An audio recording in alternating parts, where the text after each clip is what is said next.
Welcome to episode 2 of Century Revealed. Let me introduce to you our West Coast swing world, Katie Schneider. Yay, me.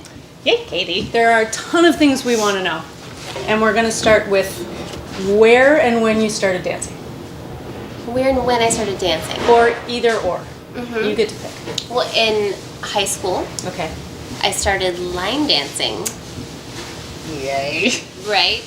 Because I did no formal training as a kid, but I always knew that I probably would be good at dancing should I ever move that direction. And in high school, there was a club called Dakotas. It was a 16 and over line dance club. I did like country music. That was a plus. Where did you grow up? At Federal Way. Okay. Okay. Federal That's Way. it. Mm-hmm. So the club was in Kent, and so I started doing my line dancing thing in high school. And it was when I was, I think, 19. Friends of mine who did that found a West Coast swing class. I was away at college. They were like, we have this thing that we're pretty sure you're going to love when you get home. I was like, okay, let's do this. And I went to my first swing class, and that was it. And where was that here? It was in college? Auburn. In Auburn, okay. It was in Auburn. Who was teaching? Terry West, Jackie Hersey. Okay. Nice. We're doing an intro to West Coast swing, and they did, it was a beginning class. They said, we're just going to do a 30-second demo before we do it, and they danced like a 30-second demo, and I just went, that is the sexiest thing I've ever seen. I have to learn to do that. And that was it for me. And that was 20 years ago. That was 20 years ago. So tell us, separate from it being the sexiest dance, what is it that you love about West Coast swing? I love that it changes, that here it's been 20 years and I'm not bored. The music changes, the dance changes, there's always new stuff we can do. And I'm at a phase where I'm not necessarily learning all the new things, I'm not traveling, I'm not, at the front of everything that's going on, but enough of the new stuff is still happening here. The new music happens, the new dancers come in, it's not boring. It's still super fun. So you're not nostalgic for a particular time in West Coast that... Well, from a competitive standpoint, I know that things have to change and have to grow, but there was definitely, I think for everyone, the time when you were really the most into it is probably always going to be your favorite. And some of my favorite music and some of my favorite routines and the way that people swing danced in the maybe mid 2000s is probably some of my favorite. And so when you started taking class, how long was it before you either started competing or, West Coast swing has a component of competing. Mm-hmm. How long before you either started teaching or competing, or what was your trajectory from, I went to my first class and here I am 20 years later? So I went to my first class on a weeknight, I don't know, I went back to the same instructor the next week and they were like, hey, there's this dance event happening down in Portland this weekend. You should go. You're 2 weeks into it. I've had exactly 2 hours of lessons. I love it.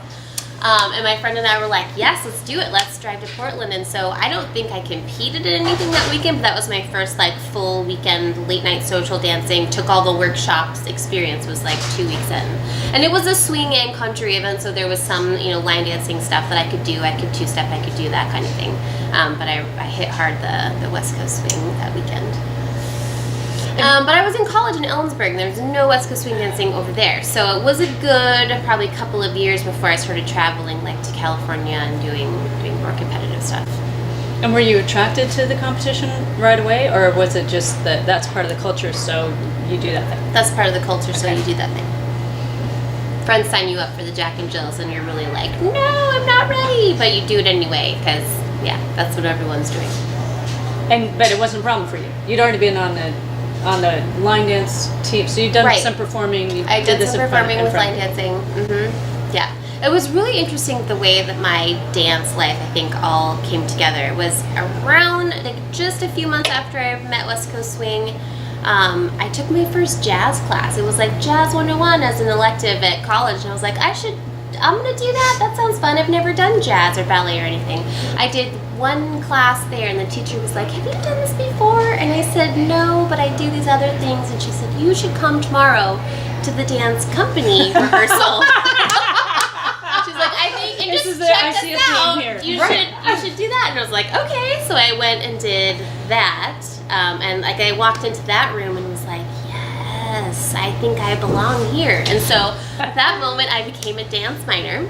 And I just dove in. My whole junior year of college, I wore nothing but spandex because I was only taking essentially dance classes. What had you gone with the intent to learn?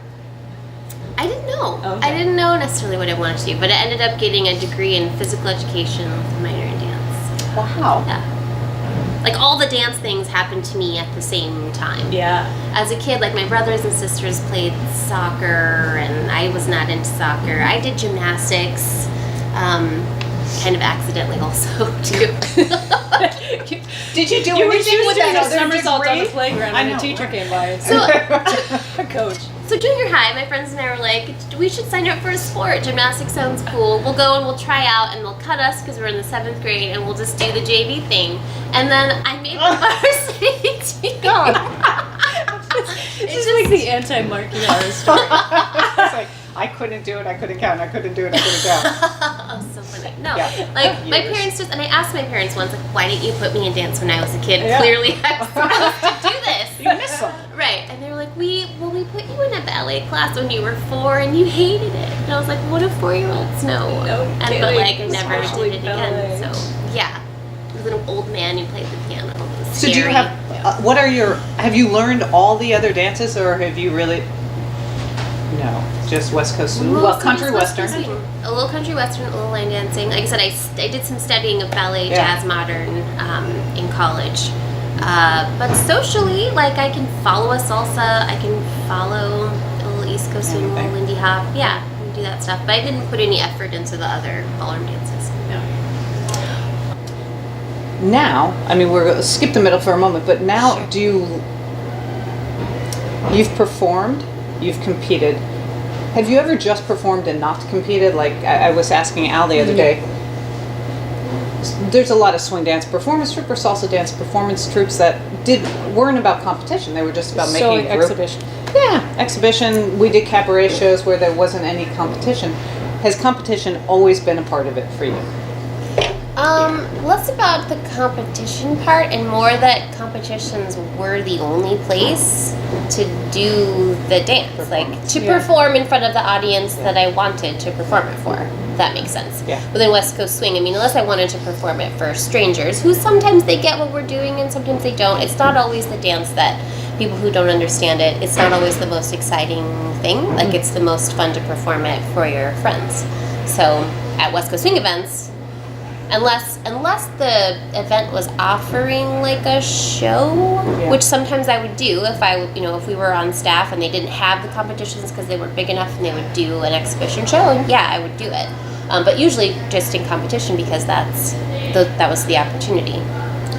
Do you have a performance in your mind that is just mind blowing to you, like changed it for you, that you just are in love with for yourself? We don't want to name who you're dancing with in case they hear us ever, and then people will feel bad because you didn't say it was the best dance with this dancer. But do you have a best dance, favorite moment in performing? Favorite moment performing. My first, I think, showcase routine at the U.S. Open will always stand out. I had done classic, but the first showcase routine was special to both me and the partner that I had at the time.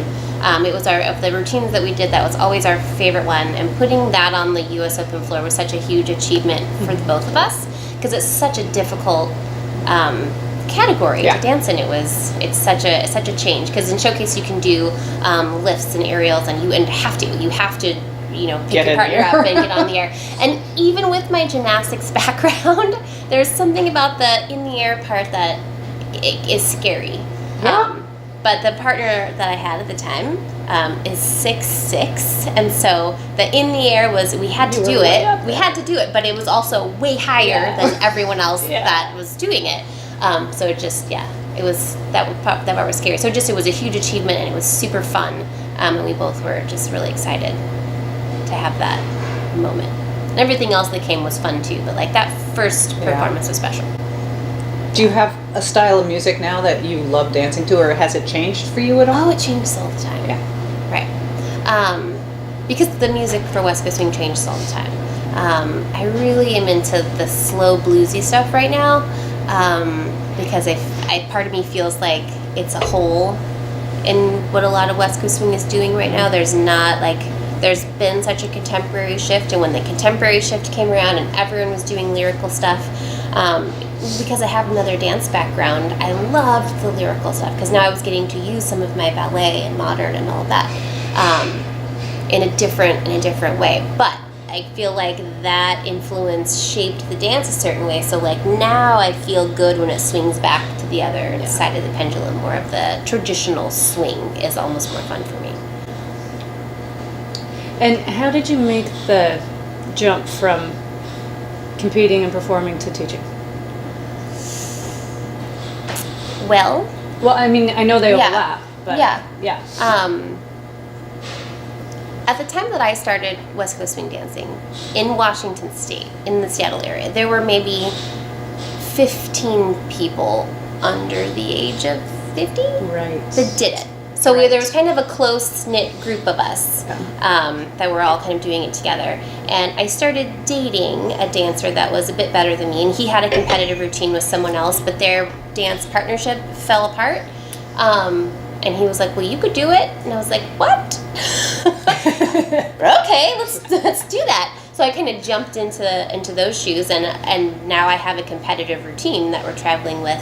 And being that we were doing well competitively kind of out on the national circuit, we would come home, and I didn't necessarily say, hey, I should be a teacher, but people were like, I think I would like you to teach me what you know. And I would say, I'm not sure that I know enough to do that. And they would say, it's okay, let's try.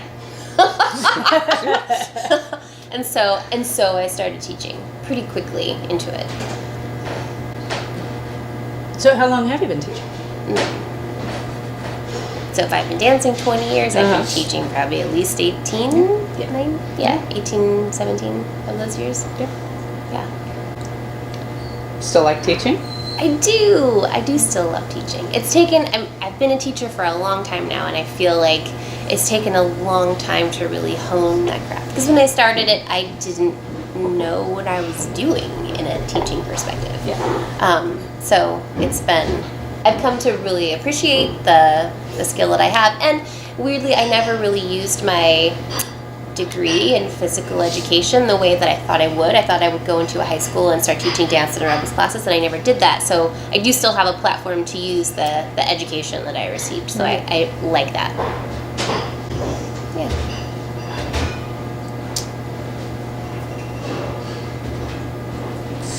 What other questions? One of my questions, and I'm curious about this with all the teachers I know. When you come against a student who just baffles you, there's always a student that you try explaining something 3 ways, and they still cannot find their way into the dance. What's your reaction to that? We work on something else. There's always right, if it's a footwork thing that we're just not getting, then we move to connection. We'll talk about that. We'll come back to that. Let's just shift, and we'll just work on connection for a while. If it's a connection thing that they cannot get, then you shift and go to footwork and body movement. I just pivot and work on a different piece of it. But I mean, I totally had those students where there was one student who he could not do his footwork on time at a certain time in the sugar push to really save his life. And I remember breaking out a mirror and having him watch himself do it, and he couldn't see, and he couldn't feel that he was off time. And I ran out of I don't know another way to.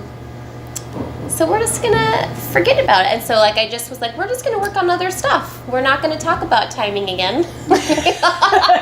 Because that's not gonna change for you. This is, it was a kind of a defining moment in my approach to teaching and social dancing with that particular person. I was always kind of like, okay, I've learned that you're always gonna be off time, and so I'm going to follow you off time. Whatever timing you want to dance to right now, we're going to do that.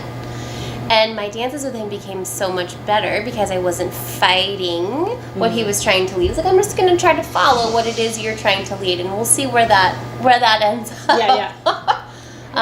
Which is not like competitive advice that I would give anyone, but socially, I've started coaching people to, hey, if you're just dancing with someone, if you're following someone who's way off time, you can't save them, right? You just, if either of you want to have a good time, you're just going to have to go with it. And yeah, competitive circumstances, we'll do different tactics, but social dancing.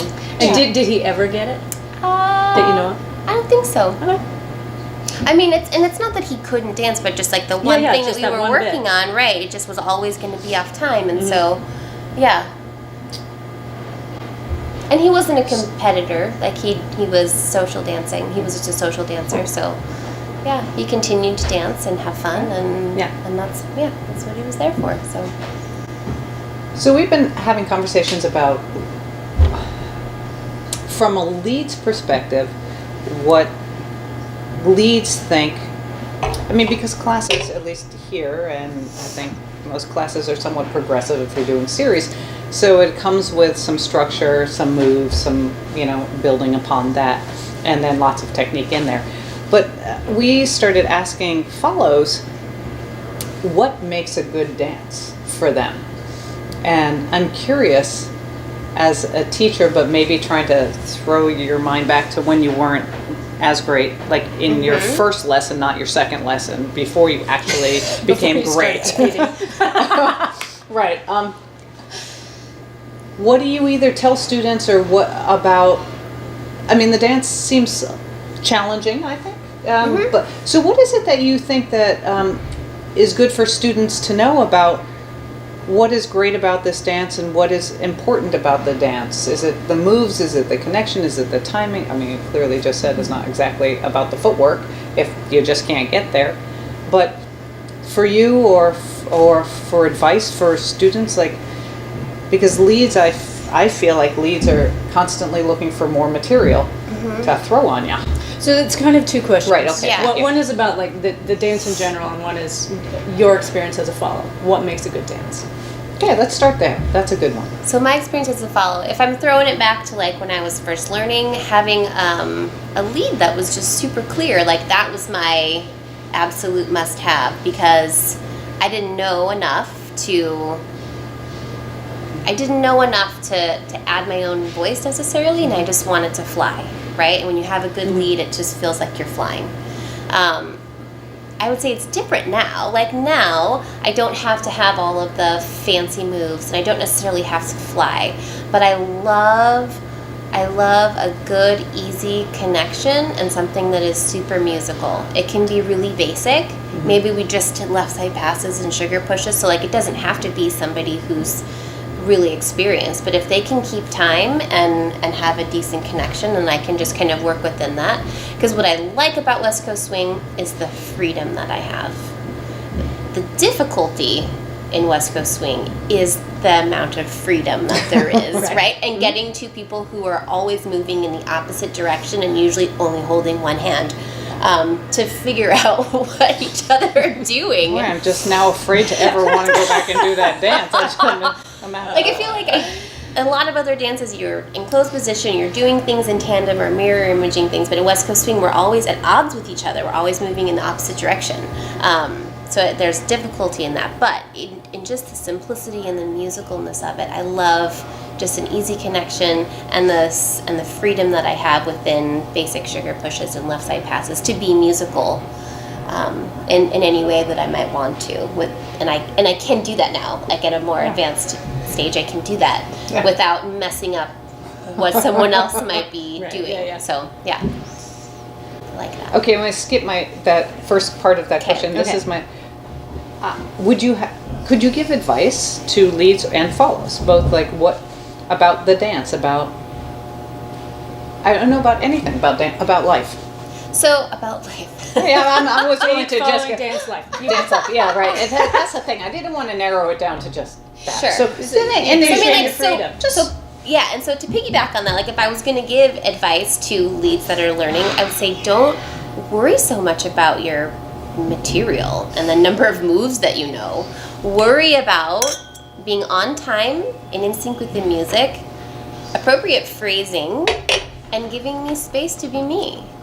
Like, that's what a follower wants, at whatever level that you're at. Don't worry about having enough moves to not keep me bored. I don't want you to do a bunch of moves. I want you to keep time, pay attention to musical framing. We just say this again. Again. And allow the follow a little bit of space. That's what advice I would give. I find that because I don't really do the dance very much, but what I have found is that I am so inspired by follows as a lead to, and I have watched you dance and I have danced with you for 100 years, but one of the things that is inspiring is not so much because I'm not very flashy, but I get totally turned on by what other people can do, and it really informs my own dancing in every dance, which is great. Okay, do you have any life? Oh, I have a. Oh, you're gonna stick to if you- dance? Okay. No. No, If I you would don't like to give some life I don't advice. have any life advice. Oh, okay. We can circle back to that if we get inspired. Be nice to your friends that have kids, that have young children. It's not that they don't want to hang out with you. It's that they can't. Hire them a babysitter. There's your life advice. That's good advice. Yeah. Good advice. Hurt. And this might not make it into the 5-minute version for sure, but You do a longer one. I'm interested in the hot topic right now, which is the male-female interaction in the dance and in the scene. Do you have any comment on that? It's pretty vague. Yeah. Well, as far as, things being degendered competitively is kind of the hot topic, I think, within things. Because I think people have been doing both roles for a long time socially. Like, men learn to follow and follows learn to lead, and socially that's all fine and has been fine for some time. But it really got kind of hot when it came to competitions, and followers were like, but I want to enter a Jack and Jill as a lead. And I think that it should be open and degendered, and anyone can do, and it really is following that path. Like, that's happening almost everywhere. There are still some holdout events where, there's that whole conversation, but it's, I don't want to get sexual with another man, but on this flip side, it's me saying, well, I don't want to get sexual with every strange man that I might draw in a Jack and Jill. Why does this have to be sexual? Like, there are plenty of ways to do dancing and all the forms where it's not sexual, and so let's get past that, and just all be the dancer we want to be. I think is moving that direction. One kind of sticking point right now is the routine divisions, which I don't understand. They won't open up the routine divisions to be either role. It has to be a man leader and a woman follower. Are you kidding? No. Out of the one where you don't have, where you get to pick your You get partners? to pick of all things. Wow, that seems so backwards. I agree with that. I'm sorry. That's when, idea. why would that not be? That would have been the simple one to just, I think they're afraid that two men are going to come in and just kill everybody because they're physically stronger and can do more stuff. I think that's honestly the fear. That a partnership of two men who are just physically stronger will just dominate everything. I don't think that will happen. I mean, you see it, like we just had I mean, you do see it. I don't know if it's prevalent. Like, I wouldn't say in salsa dancing you see a bunch of... But we don't have the same venues for competition and exhibition. We don't. Right, so there aren't as many rules to have to Right, when it comes to change. the women, like in salsa dancing, if you're doing all female something, you're not doing partnering at all. You're just doing footwork. So very rarely are you seeing partner dancing same sex. Although recently You do with men. you do with men.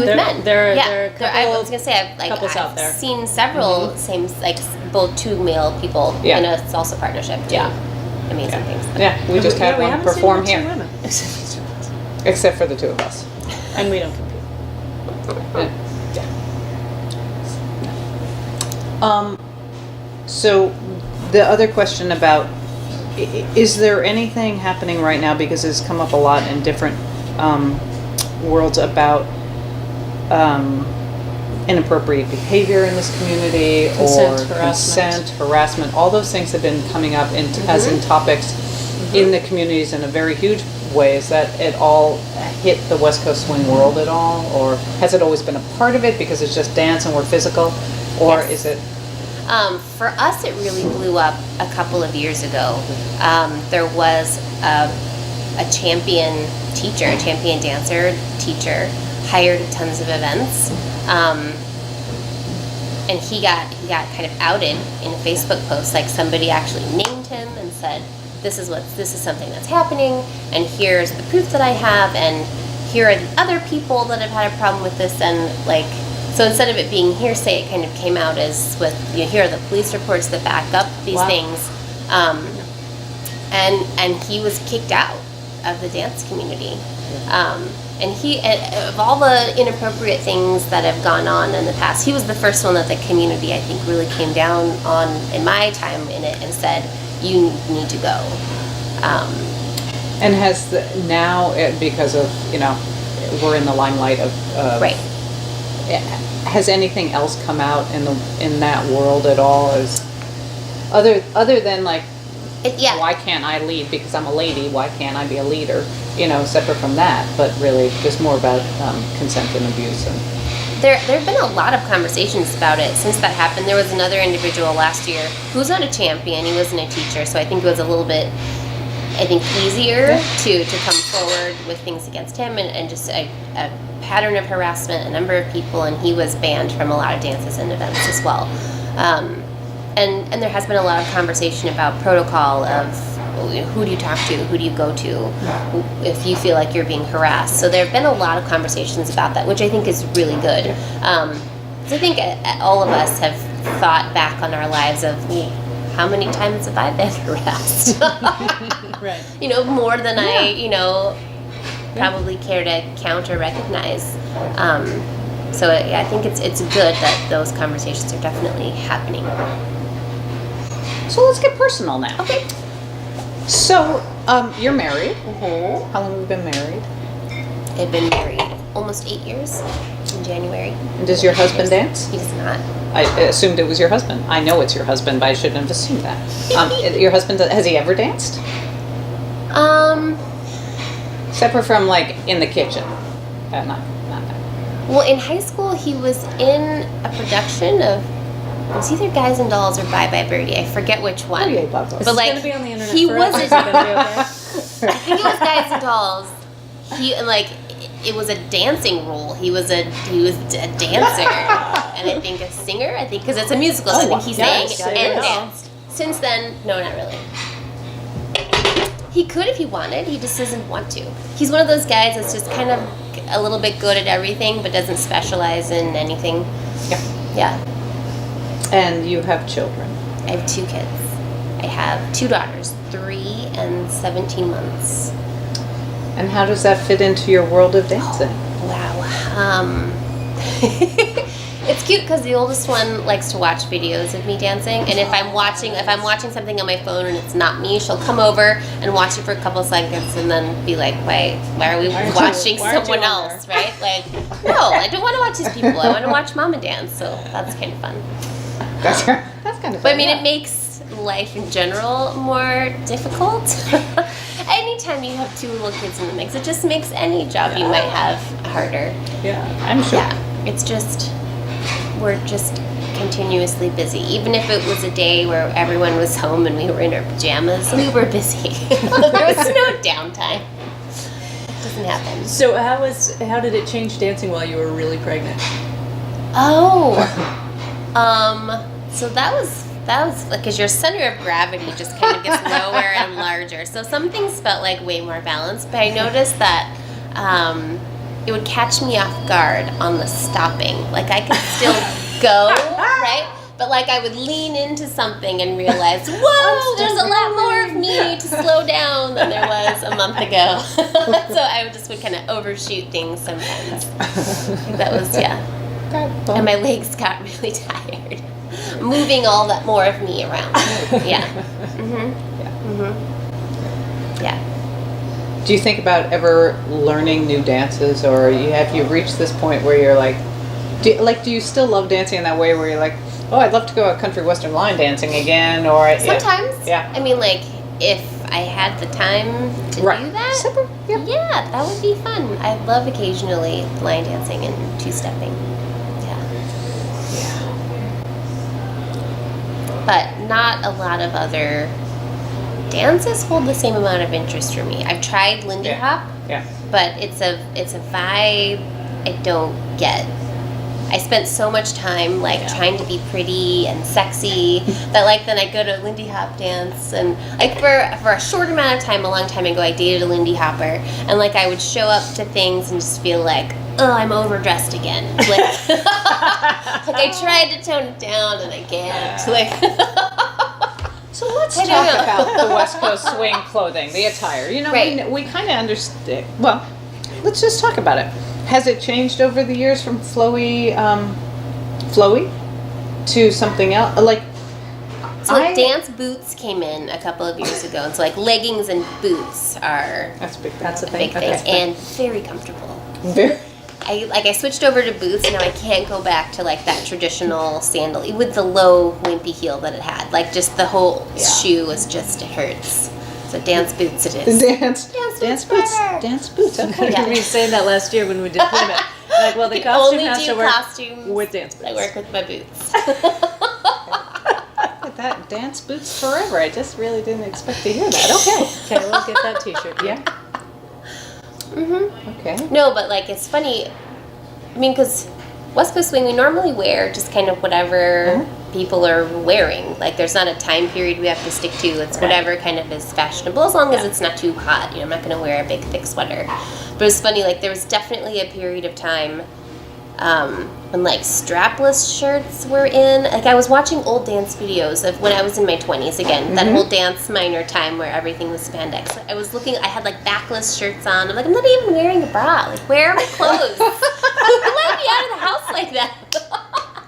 When you're 22, the best shape of your life, you can wear whatever you want. But I would say people don't wear as many strapless and backless shirts. I think that the way we dance now is a little bit more athletic. Yeah. And so it's just not appropriate to not wear bras. and have clothes that won't fall off of you.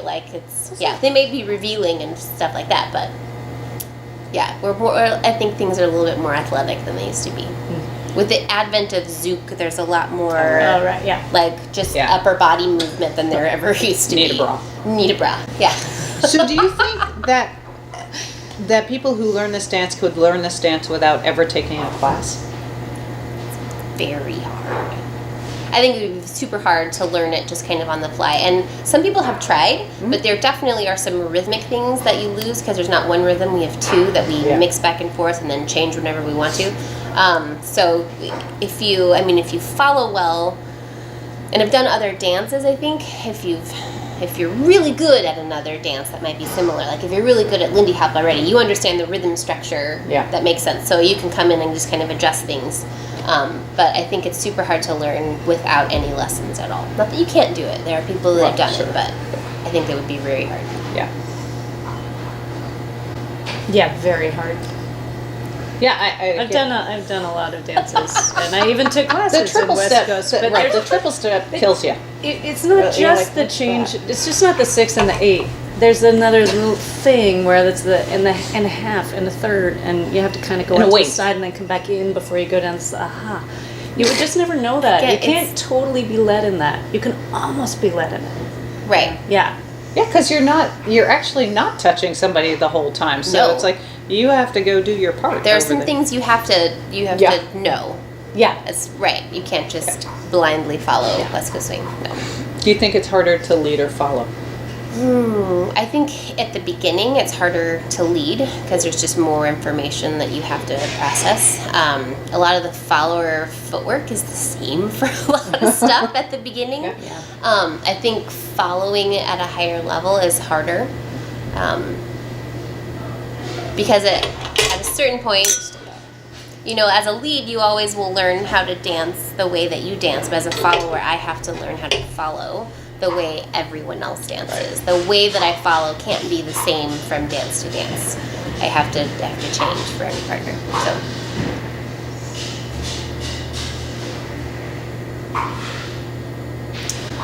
We forgot our list of icebreakers. Okay, well, briefs and tidy Boxers white and briefs, aces no, doesn't, it boxers doesn't. and briefs doesn't go for you. Doesn't fly. Yeah, that's a too much information question. Oh no, it goes on the long one. Most people don't see it, but you can, if you want to know about Mark, you can just watch. Oh, we have a list of like 6. Yeah, this or that. And that. We have to come up with one. Oh, talk show host or game show host? Game show host. What? That's even a choice? Talk show host would be so boring in comparison. Game show host. Good one. Okay, you remembered. Okay, good. Yeah, I remember that All one. right. I would love to be a game show host in Japan because they have the best They have games. really game shows. They have really good game shows. I just watched one called The Slippery Staircase. Oh, the one where all those people are trying to get up. They're that- like dressed yes. in rubber and the stairs are covered in rubber and some kind of goo and they're trying Yes. to climb the stairs to yourself Yes. and nobody could do it. It's They all- keep knocking each other down like bowling pins. It's- This is amazing. I watched like an entire 10 minutes of it. I was mesmerized. It was good. That's someone who can dance in competition. Yes. Yeah. We'll smack you on down that staircase. Isn't that fun? I would host that show. This has been very revealing. It really has.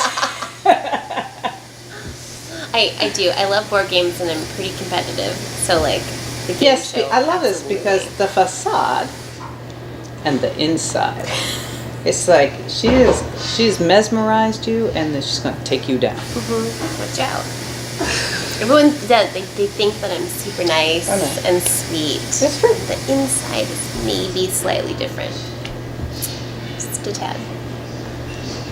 It's not the opposite of sweet though. It says competitive. Competitive. Okay. I have a group of friends that won't play Pictionary with me anymore. Do you gamble? Not really. Okay. I don't get joy out of losing money. I'm not a winner. I'm a loser. My husband's a winner. He loves to gamble because he just wins things. Well, I he's a just give money firefighter, so away. Yeah. he's supposed to win. Let's hope he keeps running. Yeah, we give that to him. Yeah. But so the Seattle dances, I remember talking to you last year because doing the pro-am thing makes me break out in hives. And you're like, I love it. Yeah. Yeah, what do you like about that? No, I mean, I like doing Seattle dances, but the pro-am aspect of it is stressful for me. I won't say that it's not stressful, but it was. I like performing. It's fun. So are there any West Coast swing dancers that really inspire you? Yes. Sarah Van Drake has always been a favorite of mine. She's just so, like, her feet are so good. Just her footwork is so fun. And she's just, I feel like, one of the best examples of a follow who always is musical and always kind of, gets her musical stuff in there without hijacking and totally disrupting the lead. Like, she's 100% a follow, but she's so musical and so on top of everything. And then Tatiana Molman is just, like, not human in what she's able to do. Yeah. And so that's always just so inspiring to see, like, what's possible, even if I'll never get to it. But it's, everything that she comes up with is so fun. Jessica Cox, always so gorgeous. I just love watching her movement and her class and her just everything is just beautiful. Like, everyone has their own. I love that everyone at the top has their own distinct way of doing things and personality that's different and uniquely them. And those are three that just I have always loved watching. Do you think you can teach musicality to somebody? Yes, I do it all the time.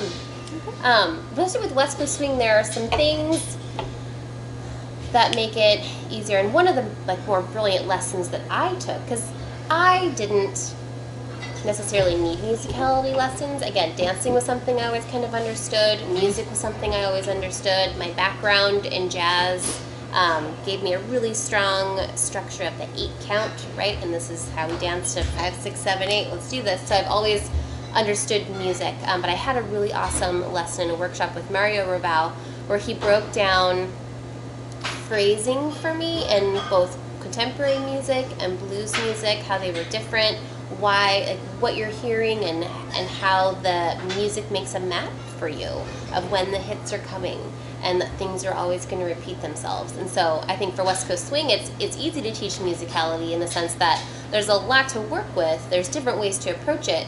That's something we do in level 3 every session. There's always one night at least that's musicality. We approach it from different ways of listening for things that repeat, how to approach a different genre of music, how to, like this week we talked about the phrasing structure, and how to look for cues on how to pick up where you are in that phrase and how to get the phrase change and what makes that special. So I think you can absolutely teach people how to hear it. Mm-hmm. Whether or not they're able to follow through and do it is another piece of the puzzle, but you can definitely teach it. Do you have any other hobbies besides children? It's not actually a hobby, but right, it's not a hobby. I don't have time for hobbies. So like my other thing that I was always kind of good at was hair and makeup. So my other job is I'm a hairstylist. I work in a salon and do haircuts and colors and stuff, but in the summer I specialize in weddings. I do bridal hair and makeup all summer long. So it's not quite a hobby. It's another hobby I managed to turn into a job. But like those are so I have two fun hobbies I managed to turn into a job. That's all I have room for. I don't have other hobbies. I used to like to snowboard before I had kids. The logistics of getting up to the mountain have been tough since having children, but I'm hopeful. Will you take them up someday? I would love to. I would love to get them into skiing and snowboarding. Yeah, it's 3 more years. Mm-hmm. No problem. Yeah. Does anybody else in your family dance? Is it just are you an only child? Does anybody else dance? Now I've got a lot of questions. No one else dances formally the way that I do. But my mom, I would say, is the dancer in the family, in the sense that she was young in the 60s and liked to dance at a time when they were doing, a basic swing was kind of the thing. And I think she was a bit of a dirty dancer, like they do in Dirty Dancing. Yes. I remember watching the movie Yes. and her telling me I used to dance like that, right? So my mom loves to dance, and I think that's where I get it, right? I think she told me that I should also never dance like that. Okay. But that she used to do a lot of dancing in the 60s, and her and I will dance in the kitchen when we're home together. Would she come watch you dance? Have they ever seen you? Mm-hmm. Yeah. Yeah. Mm-hmm. They've come to competitions. Yeah. When they're here locally, they've come to watch. Yeah. My mom and dad. Okay. Are there any, you gave some advice, which was be kind to your people with children. It's not that they don't want to go out. They can't. But if you were to say teaching a drop-in lesson, which we don't do for West Coast Swing because it's too hard, but it's not too hard for drop-ins. For half an hour? I can do it. I do it every year at the Folk Life Festival. Yeah. We usually have, like in 20 minutes. Yeah, Ben and I did it this year. We can do it. Okay. We are professional teachers of, you have never done this before? Get on it.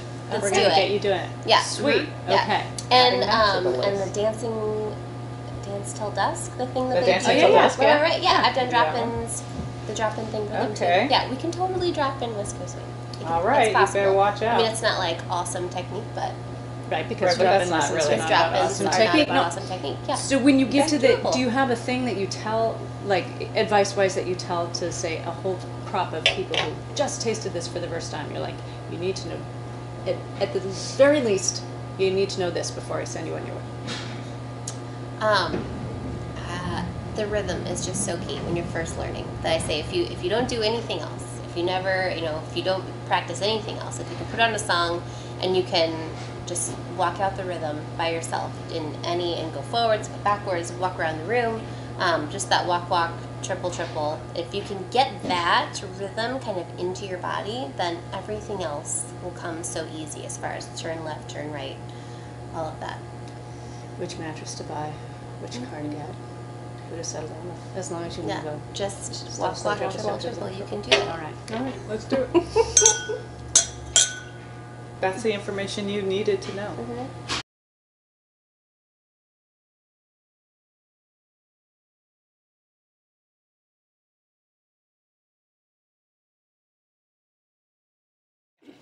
Action. Welcome. That was ridiculous because we all were like, That's perfect. That's Okay, the great. perfect thing Let's to do it cut again. to. Are you ready? "Yep, I am." Action.